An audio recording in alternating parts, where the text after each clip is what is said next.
Bota magjike dhe bota reale. Në një pyll magjik jetonin vajza Bim dhe motra e saj. Ato jetonin në harmoni me natyrën dhe çdo gjë duke i qetë.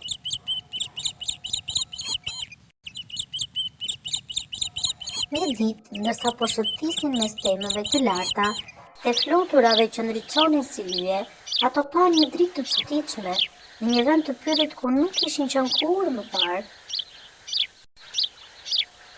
Një dritë e artë i çoi drejt një vendi të fshehur, një portë misterioze që shkëlqente mes pemëve. Kur e prekën portën, ajo u hap dhe gjithçka ndryshoi. Ato u gjendën në një botë të re, botën e njerëzve, dhe për herë të parë u shndruan në vajza normale. Rrugë, shtëpi dhe njerëz kudo, për herë të parë në jetën e tyre ato panë në një pasqyrë dhe kuptuan se ishin transformuar në vajza njerëzore. Shiko, sa shumë njerëz dhe sa gjëra të ndryshme. Po, dhe ato fruta që duken shumë të bukura. Ato u afruan te një dyqan i vogël me fruta shumë ngjyrëshe.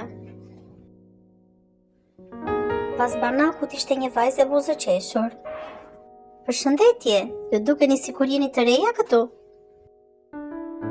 Dy motrat u panë me njëra tjetrën. Po, është hera jone e parë këtu. Vajza buzëqeshi dhe mori 3 gota me lëng frutash të freskëta. Mirë se erdhët, provoni pak lëng frutash.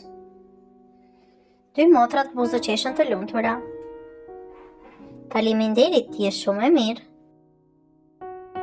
Dhe kështu në atë dyqan të vogël filloi miqësia e tyre e re në botën reale. Në botën reale, dy motrat dhe shoqja e tyre e re filluan të zbulojnë shumë gjëra të reja. Ato shëtitën në qytet dhe qeshën së bashku. Ato provuan lojra argëtuese dhe gara me makina në parkun e lojrave, duke qeshur dhe duke ndjerë emocionet e shpejtësisë për herë të parë. Por, ndërsa dita po mbaronte, motrat e kuptuan se porta magjike po i thëriste përsëri. Është koha për të kthyer në pyll. Pranë portës ato përqafan shoqen e tyre të re.